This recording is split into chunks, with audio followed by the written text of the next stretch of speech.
제가 읽었던 책 한 패러그래프를 소개하면서 설교를 시작하려고 합니다. 켈리라고 하는 이름의 한 여인의 짧은 스토리입니다. 이 사람은 뚱뚱하고 한쪽 다리는 짧습니다. 그래서 걸음을 걸으면 절뚝거리게 됩니다. 전부 남자들만 있는 직장에서 유일한 여직원이었습니다. 거기서 남자 직원들은 이 여인을 향하여 삐죽거리기도 하고 비웃기도 합니다. 칼리의 외모나 절뚝이는 모습은 많은 사람들로부터 조롱받기에 충분했습니다. 그러나 그녀는 조금도 신경 쓰지 않았습니다. 자기 스스로를 알았고 자기가 하는 일에 자신이 있었습니다. 자기를 비하하는 사람을 향하여 오히려 그들이 문제가 있다고 생각했습니다. 많은 어려움을 겪고 칼리는 승진에 승진을 거듭하게 됩니다. 그래서 자기 회사의 CEO가 되었습니다. 그리고 그 분야에서 누구에게나 인정받는 전문가가 되었습니다. 도대체 어떤 힘이 이 여인을 이렇게 아름답게 성장하고 성숙하게 만들었을까요? 칼리의 비결은 놀랄 정도로 긍정적인 자아상을 가지고 있었기 때문에 가능했습니다. 독실한 크리스찬인 칼리는 자기 자신을 가리켜서 하나님의 형상대로 지음받은 독특하고 소중한 존재임을 굳게 믿고 있었습니다. 그래서 남의 인정에 너무 목말라 하지 않고 상사나 동료의 칭찬에서 너무 큰 기대를 하지 않았습니다. 하나님을 의지하고 하나님과 함께 긍정적인 자신의 모습을 생각하면서 열심히 살았습니다. 밝고 친절하고 똑부러지고 누구보다도 유명한 칼리의 입가에는 언제나 미소가 풍겨 나왔습니다. 왜 제가 이런 말씀을 소개할까요? 저는 많은 사람들이 저에게 행복 전문가라고 이야기를 합니다. TV, 라디오, 또 책 등에서 전부 행복에 관한 글들을 쓰기도 하고 알리기도 했습니다. 행복에 대한 생각을 많이 묵상하게 됩니다. 여러분은 여러분의 삶이 행복하다고 생각하십니까? 아니면 불행하다고 생각하십니까? 많은 사람들은 자기 스스로가 만들어 놓은 어떤 감옥 속에서 스스로를 불행하게 만들어 버리는 경향이 있습니다. 며칠 전에 운전을 하고 가는데 갑자기 제가 무의식 중에 무언가를 만졌나 봐요. 저는 조금 여러분이 잘 아시다시피 기계치에 가까운데 기계를 잘 다루지 못합니다. 컴퓨터도 잘하지 못하고. 근데 무언가를 잘못 만졌는지 갑자기 차가 스피드가 줄기 시작했습니다. 아무리 악셀레이터를 밟아도 속력이 나지 않습니다. 키로수를 보니까 40km예요. 옆에 차들은 쌩쌩거리고 달려갑니다. 진땀이 나기 시작합니다. 여러 가지 있는 이렇게 뭔가를 이렇게 만지다 보니까 그게 풀렸나 봐요. 그래서 다시 스피드가 나기 시작합니다. 그리고 차를 세워놓고 뭐 때문에 그렇게 됐나 이렇게 찾아보니까 속도를 제한하는 리미티드라고 쓰여있는 스위치를 제가 잘못 눌렸던 것 같습니다. 만약에 고속도로에서 이런 일을 만났으면 어떻게 했을까 진땀이 났습니다. 참 위험했겠다 하는 생각을 하면서 그때 제 생각에 그래, 사람들이 살아가는 데 있어서도 자기 스스로의 어떤 제한을 하게 되면 자동차는 100km도 달릴 수 있고 150km도 달릴 수 있는데 자기 스스로 나는 이것밖에 할 수 없다라고 하는 제한을 해놓으면 그렇게 밖에 살 수 없겠구나 하는 생각이 문득 떠오르기 시작했습니다. 오늘날 수많은 사람들이 이 세상을 동시대에 살아가고 있습니다. 어떤 사람은 행복한 삶을 살고 어떤 사람은 불행한 삶을 삽니다.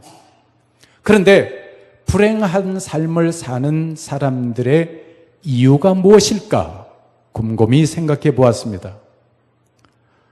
가난해서 불행하다고 생각하는 사람도 있고 건강이 좋지 못해서 불행하다고 생각하는 사람이 있을 수 있습니다. 그런데 가장 중요한 것은 자기 스스로에 대한 자아상이 잘못되면 사람들은 불행할 수밖에 없겠다 하는 생각을 하게 되었습니다. 제가 시작에 들었던 칼리라고 하는 사람, 여인으로서 용모가 아름답지 못했습니다. 뚱뚱하고 다리는 절뚝거립니다. 이 여인이 아마 신앙이 없이 자기 스스로를 향해서 나는 불행한 사람이다라고 자기 스스로 한계를 정했다면 이 여인은 결코 성공할 수가 없었을 것입니다. 그러나 이 여인은 나는 하나님께서 만드신 고귀한 존재라고 하는 사실을 가슴에 담았습니다. 하나님이 나와 함께 하시면 나는 승리할 수 있다라고 하는 그런 긍정적인 자아상을 가지고 있었기 때문에 행복한 삶을 살 수 있다는 말입니다. 오늘 저는 성경 본문에 나타난 한 인물을 여러분에게 소개하고 싶습니다. 기드온이라고 하는 사람입니다. 신앙생활을 하면서 기드온이라고 하는 사람에 대한 이야기를 들어보지 않은 분은 한 분도 없을 것입니다. 기드온은 여러분이 잘 아시는 것처럼 300명의 군대를 이끌고 13만 5천 명의 미디안 군대를 이긴 위대한 사람으로서 각인되어져 있습니다. 그런데 성경에 나타난 이 기드온의 모습은 우리가 상상하고 생각했던 그런 위대한 위인의 모습은 아니었습니다. 저는 오늘 이 기드온이라고 하는 사람의 얘기를 통해서 저와 여러분의 인생이 놀라운 변화가 일어나기를 기대하고 축원합니다. 기드온이라고 하는 사람은 요아스라고 하는 사람의 아들로 태어났습니다. 근데 요아스라고 하는 사람은 성경을 보니까 이스라엘 사람이었음에도 불구하고 우상을 섬기는 사람이었습니다. 사사기 6장 25절 말씀을 보니까 이런 표현이 나타나 있습니다. 그날 밤에 여호와께서 기드온에게 이르시되, 그 다음 말씀이죠. 내 아버지에게 있는 수소, 곧 7년 된 둘째 수소를 끌어오고, 그 다음에요, 내 아버지에게 있는 바알의 제단을 헐며 그 곁에 아세라상을 찍고. 그러니까 이 기드온의 아버지는 우상을 섬기는 사람이었다. 그런데 이 아버지의 이름의 뜻이 뭐냐 그러면 요아스라고 하는 사람인데, 요아스라고 하는 이름의 뜻은 절망이라고 하는 뜻입니다. 그러면 이 기드온의 아버지의 이름이 절망이다. 그러면 기드온은 누구의 아들이에요? 절망의 아들. 어떤 희망도 없이 그냥 우울하게 살아갔던 사람이 바로 기드온이었습니다. 그런데 이 기드온 시대에 어떤 일이 일어났느냐 그러면 사사기 6장 1절을 한번 돌아가 보시죠. 사사기 6장 1절에 보면 이스라엘 자손이 또 여호와의 목전에 악을 행하였으므로 여호와께서 7년 동안 그들을 미디안의 손에 넘겨주셨다 그랬습니다. 이스라엘 백성들은 미디안의 통치하에 정말 비참한 인생을 살아가고 있었습니다.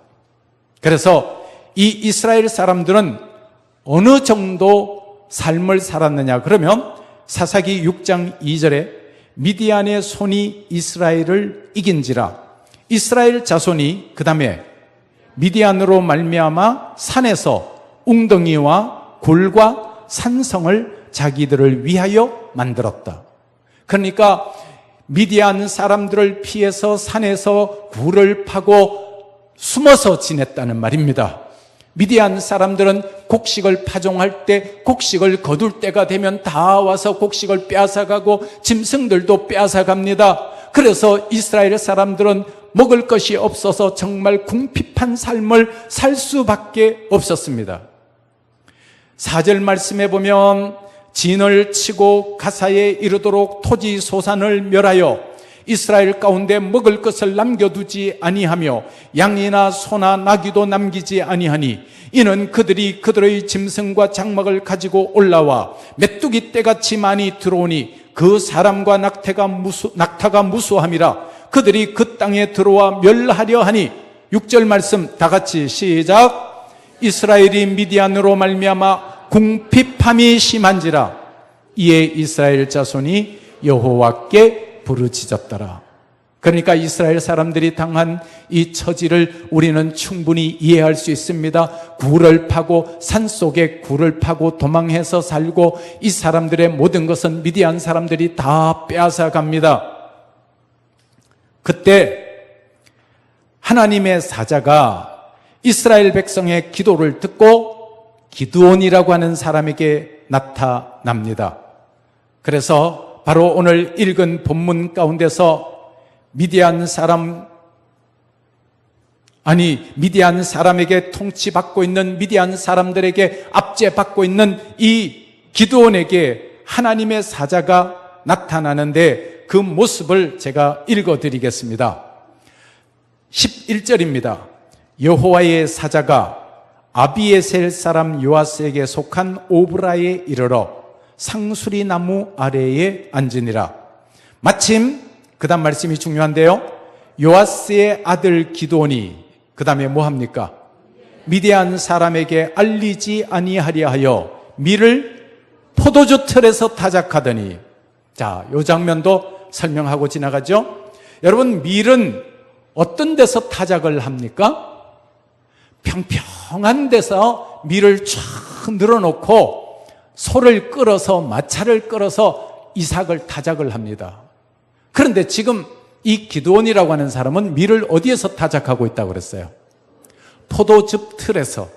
포도즙 틀이라고 하는 것은 돌을 움푹 파놓고 이렇게 땅속에 묻어놓고 쓰는 곳입니다. 우리나라 꼭 절구 모습 비슷한 모습을 상상하면 됩니다. 거기에 밀을 타작하니 도대체 얼마를 타작하겠습니까? 그냥 조금 먹을 정도를 가지고 왜 이 포도즙 틀에서 타작을 하나요? 미디안 사람들에게 들키지 않기 위해서 거기서 그렇게 타작을 하고 있습니다. 이 모습이 멋진 산의 대장부 같나요? 아니면 소심한 사람 같나요? 굉장히 소심한 사람이에요. 미디안 사람들을 두려워하고 숨어서 이렇게 타작을 하고 있습니다. 그때 12절 말씀에 여호와의 사자가 기드온에게 나타나 이르되 뭐라 그러죠? 큰 용사여 여호와께서 너와 함께 계시도다. 여러분, 지금 이렇게 소심한 기드온에게 하나님의 사자가 나타나서 뭐라고 불러주셨어요? 큰 용사여 라고 불러줬습니다. 여기에 대한 기드온의 반응을 보겠습니다.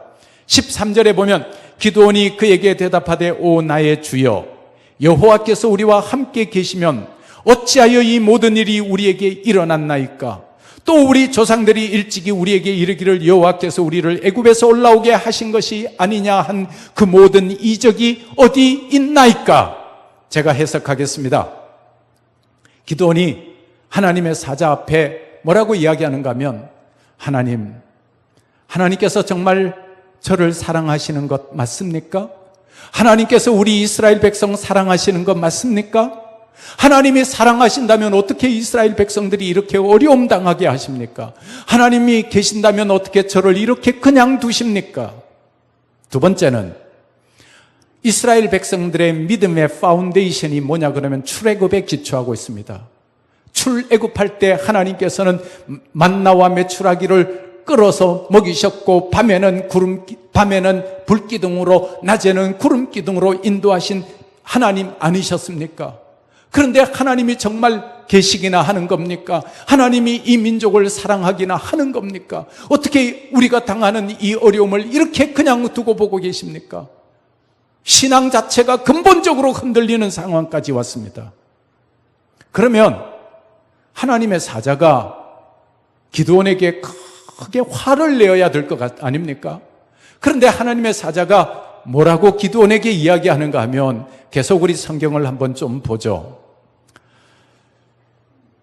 14절에 여호와께서 그를 향하여 이르시되 너는 가서 이 너의 힘으로 이스라엘을 미디안의 손에서 구원하라. 내가 너를 보낸 것이 아니냐? 이렇게 말씀하십니다.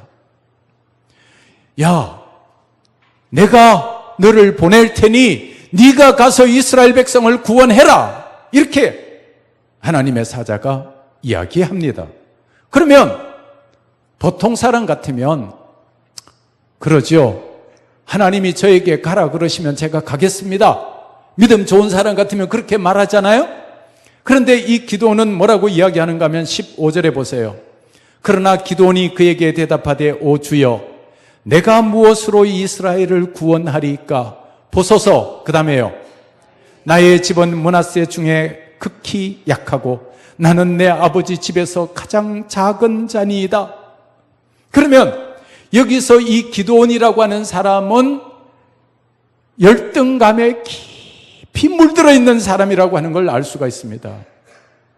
믿음도 지금 흔들리고 있습니다. 아니, 하나님께서 나를 사랑하신다고 하면 하나님이 왜 나에게 이런 어려움을 주십니까? 하나님이 나를 사랑하신다고 하면 하나님 왜 이렇게 나를 힘들게 하십니까? 그리고 열등감에 쩔어 있습니다. 너 가서 이스라엘 백성을 구원해라. 아니, 하나님 전 할 수 없습니다. 왜냐고요? 우리 집은 별 볼 일 없는 집입니다. 우리 집 형편없는 집인 거 아시지 않습니까? 우리 아버지는 절망이라고 하는 이름을 가지고 어둠 가운데 살아가는 사람입니다. 우상을 숭배하고 살아가는 사람입니다. 그리고 나는 우리 집 식구들 가운데서 제일 별 볼 일 없는 사람이 바로 저 아닙니까? 하나님, 내가 뭘 할 수 있겠습니까? 이게 바로 기드온의 자기 인식이었습니다. 자기 자신의 존재감이었습니다. 깊은 열등감 속에 빠져 있었습니다. 패배의식입니다. 사사기 6장 11절을 제가 세번역 성경으로 한번 읽다가 보니까 여러분이 조금 이해하기가 쉬울 것 같아요. 사사기 6장 11절을 제가 세번역으로 다시 한번 읽어볼게요. 요아스의 아들 기드온은 미디안 사람들에게 들키지 않으려고 포도주 틀에서 몰래 밀 이삭을 타작하고 있었다. 얼마나 이 기드온의 캐릭터가 분명하게 나타나 있습니까? 미디안 사람들을 두려워해서 숨어서 밀 이삭을 타작하고 있었는데 하나님의 사자가 네가 이스라엘 사람들을 구원하라 그랬더니 깜짝 놀랍니다. 하나님, 나 같은 사람이 어떻게 할 수 있습니까? 나같이 절망의 아들이 내가 뭘 할 수 있겠습니까? 우리 집이 행복한 집안도 아니고 우리 집이 믿음이 있는 집안도 아니고 우리 집이 별 볼 일 없는 집안인데 그 중에서 나는 더 못난 사람이 저 아닙니까? 그때 하나님께서 기드온에게 이렇게 이야기합니다. 16절 말씀 보시면요, 여호와께서 그에게 이르시되 내가 반드시 그 다음에 너와 함께 하리니 내가 미디안 사람 치기를 한 사람을 치듯 하리라. 여기서 중요한 것은 내가 반드시 너와 함께 하리라. 할렐루야. 제가 이 성경을 읽으면서 많은 묵상을 했습니다. 어쩌면 여러분은 어떤지 모르겠습니다만 저는 이 기드온과 매우 흡사한 열등감에 몹시 물들어 있었습니다. 나는 아무것도 할 수 없는 사람이다. 정말 이렇게 보잘것없는 사람이구나. 연약한 사람이구나 하는 그런 생각을 했습니다. 근데 그때 이 성경 말씀이, 여호와 하나님이 함께 하신다는 말씀이, 함께 하신다는 말씀이 오늘 이 성경 속에서 12절 말씀에도 보면 여호와께서 너와 함께 계시도다. 16절에도 내가 반드시 너와 함께 하리니. 할렐루야. 하나님이 함께 하시면 문제가 달라집니다. 나는 할 수 없지만 누가 함께 하시면? 하나님이 함께 하시면. 여러분, 기드온의 300용사에 대해서 여러분 다 들어보셨을 텐데 300명 용사로 미디안 군대 13만 5천 명을 물리칩니다. 그러면 한 명이 몇 명을 담당해야 될까요? 계산하려고 그러면 복잡하죠? 제가 미리 계산해 왔어요. 한 명이 450명을 이겨야 300명이 13만 5천 명을 이기더라고요. 여러분, 한 사람이 450명을 이긴다는 게 말이 됩니까? 안 됩니까? 안 됩니다. 그러나 여기에 될 수 있는 힘이 있어요. 누가 함께 하시니까? 하나님이 함께 하시면 이스라엘 백성 300명이 13만 5천 명을 이깁니다. 사랑하는 성도 여러분, 오늘 제가 서두에 말씀드린 칼리라고 하는 여인의 이야기, 하나님이 나와 함께 하시면 내가 할 수 있다, 할 수 없다? 할 수 있다는 말입니다. 여러분의 인생을 단 한 번밖에 살 수 없는 여러분의 인생을 하나님이 함께 하시는 인생이기에 여러분은 반드시 승리할 수 있습니다. 아멘. 그러나 만약에 여러분이 제한을 해버리면 승리할 수가 없습니다. 나는 할 수 없다. 부정적인 사람의 말을 듣고 거기에 노예가 되어버리면 할 수 없습니다. 어떤 사람이 의사의 말을 듣습니다. 의사가 당신은 몇 년밖에 살 수 없습니다. 그러면 그 말을 들은 사람은 자기 암시 속에 빠집니다. 나는 몇 년밖에 살 수 없다. 진짜 몇 년밖에 못 삽니다. 그러나 하나님이 나와 함께 하시면 나는 이길 수 있다라고 생각하면 승리하게 될 줄 믿습니다. 그만큼 자기 암시가 중요하고 그만큼 자기 스스로에 대한 어떤 자세를 가지냐가 굉장히 중요합니다. 하나님을 믿는 사람은 하나님께서 기드온을 향하여 뭐라고 부르는가 하면, 기드온은 나는 별 볼 일 없는 사람입니다. 나는 작은 사람입니다. 우리 집은 므낫세 지파 중에서도 가장 작은 사람이 바로 납니다. 나는 아무것도 할 수 없습니다. 그때 하나님께서 기드온에게 바꾸어 주십니다. 내가 너와 함께 하리라. 내가 반드시 너와 함께 하리라. 내가 너와 함께 하면 너는 이스라엘 백성을 구원할 수 있다. 내가 너와 함께하면 너는 미디안 사람들을 이길 수 있다. 할렐루야. 성경을 펴놓고 읽고 또 읽기 시작했습니다. 처음에 한 번 읽을 때, 두 번 읽을 때, 세 번 읽을 때, 네 번 읽을 때, 다섯 번 읽을 때 제 가슴이 찡해 오기 시작했습니다. 그리고 제 눈에 눈물이 고이기 시작했습니다. 그래, 하나님이 나와 함께 하시면 할 수 있다. 하나님이 나와 함께 하시면 인생을 반드시 승리할 수 있다. 이 기드온은 참 걱정이, 우리 세상 말로 걱정이 체질이 된 사람이 기드온이었습니다. 22절 말씀해 보니까 이렇게 되어 있어요. 기드온이 그가 여호와의 사자인 줄을 알고 이르되 슬프도소이다. 주 여호와여, 내가 여호와의 사자를 대면하여 보았나이다 하니, 여호와께서 그에게 이르시되 너는 안심하라. 두려워하지 말라. 죽지 아니하리라 하시니라. 할렐루야. 이 기드온은 하나님의 사자를 만났으면 기뻐하고 좋아해야 될 텐데 이게 두려움이 체질이 된 사람이어서 아이고 내가 하나님의 사자를 봤구나. 하나님의 사자를 만나면 죽는다 그랬는데 나 이거 죽으면 어떡하냐? 그래서 또 두려움에 빠집니다.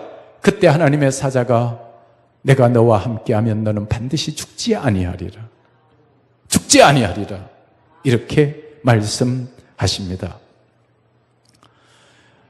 여호와께서 14절 말씀을 예전 성경에는 이렇게 번역하고 있습니다. 다시 한번 봅니다.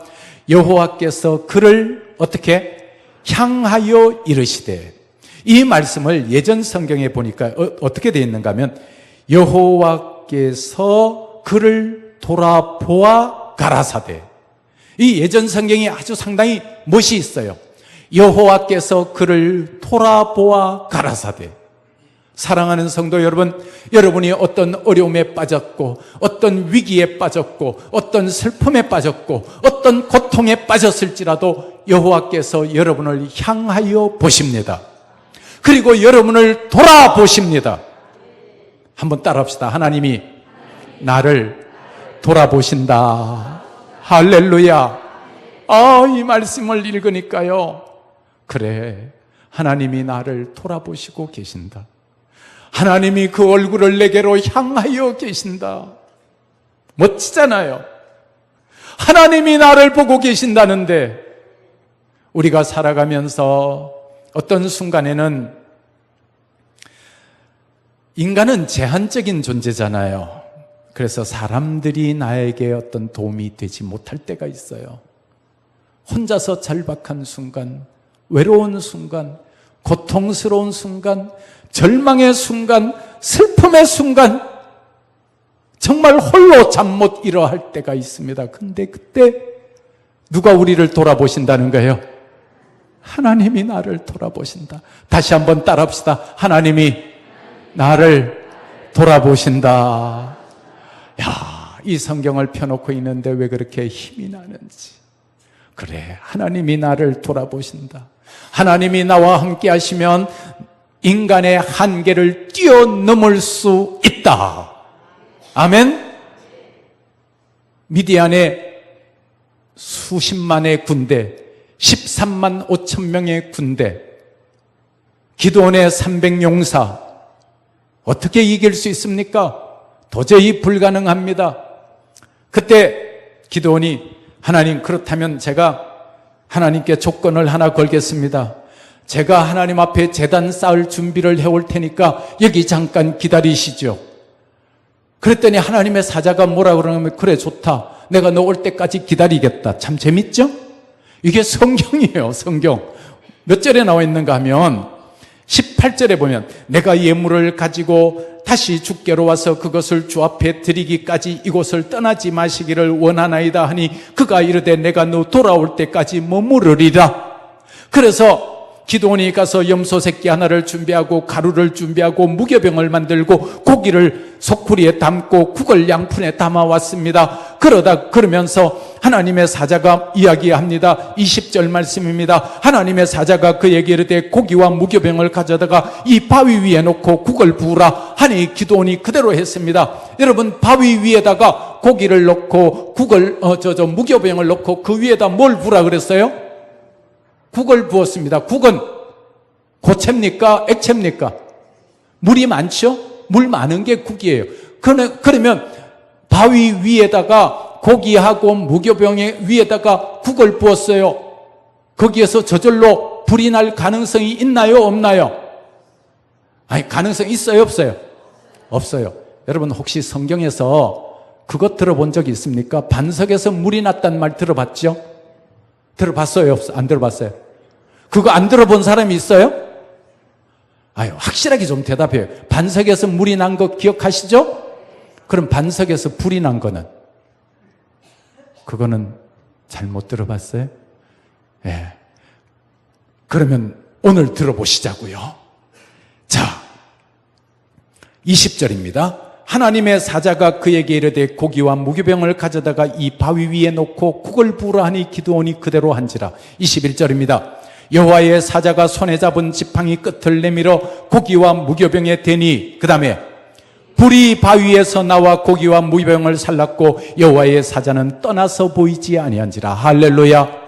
불이 나서 국을 부었던 그 고기와 국을 부었던 그 무교병을 다 태워버렸습니다.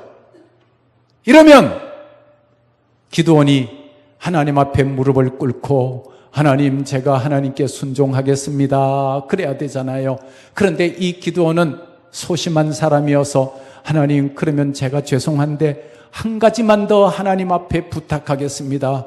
그리고 뭐를 부탁을 했는가 하면 성경을 조금 더 보자고요. 지나가면 사사기 6장 37절에 보소서 내가 양털 한 뭉치를 타작마당에 두리니 만일 이슬이 양털에만 있고 주변 땅은 마르면 주께서 말씀하신 같이 내 손으로 이스라엘을 구원하실 줄을 내가 알겠나이다. 무슨 말이에요? 하나님, 내가 양털을 한 움큼 준비해서 타작마당에다 둘 테니 마당에서 다른 주변은 다 뽀송뽀송하게 말라있고 이 양털에는 이슬이 내리게 해주세요. 그랬더니 하나님이 오케이, 알았다. 참 하나님도 참 좋으신 하나님이죠? 저 같으면 바위에서 불이 나서 국물까지 다 태웠으면 그냥 한 방 찰 텐데 하나님이 오냐, 알았다. 그러고 그 주변은 다 말랐는데 양털만 젖었어요. 그래서 양털에 물을 짰더니 그릇이 차고 넘칠 정도가 되었습니다. 그러면 되잖아요. 그랬더니 기드온이 하나님 죄송한데요, 한 번만 더 합시다. 이번에는 반대로 하지요. 주변은 다 젖고 양털만 뽀송뽀송하게 해주십시오. 여러분들 어떻게 기드온이 그렇게 형편없는 사람입니까? 그런 생각 들죠? 39절입니다. 기드온이 또 하나님께 여쭈되 주여 내게 노하지 마옵소서. 내가 이번만 말하리이다. 구하옵나니 내가 이번만 양털로 시험하게 하소서. 원하건대 양털만 마르고 그 주변 땅에는 다 이슬이 있게 하옵소서 하였더니 그 밤에 하나님이 그대로 행하시니 곧 양털만 마르고 그 주변 땅에는 다 이슬이 있었더라. 할렐루야. 그리고 난 다음에 이 기드온은 하나님의 명령에 순종하기 시작합니다. 그래서 결국 기드온이 정말 인류 전쟁의 역사에서 전무후무한 역사를 이룩하게 됩니다. 300명이 13만 5천 명을 이기는 역사를 이루게 됩니다. 할렐루야. 사랑하는 성도 여러분, 제가 왜 이런 말씀을 여러분에게 드릴까요? 우리가 살아가면서 미디안과 같은 거대한 적군을 만날 때가 있습니다. 거대한 장벽을 만날 때가 있습니다. 거대한 장애물을 만날 때가 있습니다. 야, 내 인생 여기서 끝났구나. 이제는 더 이상 이길 힘이 없다. 그러면서 하나님께 대한 원망이 생깁니다. 하나님, 왜 저에게 이런 시련을 주십니까? 하나님, 저에게 왜 이런 어려움을 주십니까? 하나님, 계시기나 한 겁니까? 이런 생각 들 때 있을 수 있습니다. 하나님께서 이 기드온의 사건을 저와 여러분에게 보여주신 것은, 이것을 성경에 기록하신 것은 저와 여러분도 살면서 이런 어려움을 만날 수 있다라고 하는 것을 아시기 때문에 이 말씀을 주셨습니다. 그런데 제가 성경을 읽으면서요, 사사기 6장 23절 24절을 다시 한번 보겠습니다. 이 말씀이 제 가슴 속에 참 깊이 와닿습니다. 23절에 보면 여호와께서 그에게 이르시되, 그 다음에 너는 안심하라, 그 다음에 두려워하지 말라, 그 다음에 죽지 아니하리라 하시니라. 24절입니다. 기드온이 여호와를 위하여 거기서 제단을 쌓고 그 다음에 그것을 여호와 살롬이라 하였더라. 할렐루야. 하나님께서 기드온에게 너는 안심하라, 두려워하지 말라, 죽지 아니하리라. 할렐루야. 그러면서 하나님께서 거기서 여호와 살롬이라. 저와 여러분의 앞길에도 이런 시련을 만날 때가 있습니다. 야, 미디안 앞에, 거대한 미디안의 힘 앞에 나는 너무도 작고 왜소합니다. 나는 너무도 초라합니다. 할 수 없다는 부정적인 생각이 듭니다. 좌절하는 마음이 듭니다. 그러나 그때 하나님께서 일어나라. 그리고 너가 가서 이스라엘 백성을 구원하라. 그리고 하나님께서 말씀하십니다. 내가 너와 함께 함이니라. 할렐루야. 하나님이 함께 하시면 승리할 수 있다 없다? 승리할 수 있습니다. 하나님이 함께 하시면 반드시 승리합니다. 그리고 그 하나님께서 두려워하지 말아라, 안심하라, 내가 너와 함께 함이니라. 그리고 너 죽지 않는다. 그리고 나서 하시는 말씀이, 기도는 뭐라고 이야기하는가 하면 거기에 대한 반응입니다. 여호와 살롬이라고 합니다. 하나님은 나의 평강입니다. 행복한 교회 교우 여러분, 여러분은 여러분 스스로에 대한 자아인식을 어떻게 하고 계십니까? 정말 인간의 모습만 바라보면 얼마나 초라하고 약한 것이 인간인지 모릅니다. 그러나 문제는 하나님이 함께 하시면 문제는 달라집니다. 하나님이 함께 하시면 300명으로서 몇 명을 이겨요? 13만 5천 명을 이깁니다. 행복한 교우 여러분, 여러분의 힘만 의지하고 하나님과 함께 멋진 꿈을 꾸기를 바랍니다. 그리고 여러분에게 두려움이 닥칠 때, 불안함이 닥칠 때, 근심이 닥칠 때, 실망이 닥칠 때, 절망이 닥칠 때, 제가 이런 생각을 했습니다. 기드온 아버지의 이름의 뜻이 뭐라고요? 절망이라고 했습니다. 우리가 살아가면서 얼마나 절망을 많이 합니까? 기드온은 얼마나 절망을 많이 했겠습니까? 절망의 아들인데 순간순간 절망했을 겁니다. 그런데 누가 함께 하니까? 하나님이 함께 하니까 그 절망을 희망으로 바꿉니다. 좌절을, 실패를 승리로 바꿉니다. 오늘 이 시간 이 자리에 참여하신 여러분, 제가 여러분에게 이 설교 한 편 하기 위해서 성경을 얼마나 읽고 혼자서는 울기도 하고 때로는 기뻐하기도 하고 하면서 말씀을 준비했습니다. 오늘 이 말씀이 여러분의 삶을 행복으로 바꾸는 말씀이 되시기를 축원합니다. 기도하겠습니다.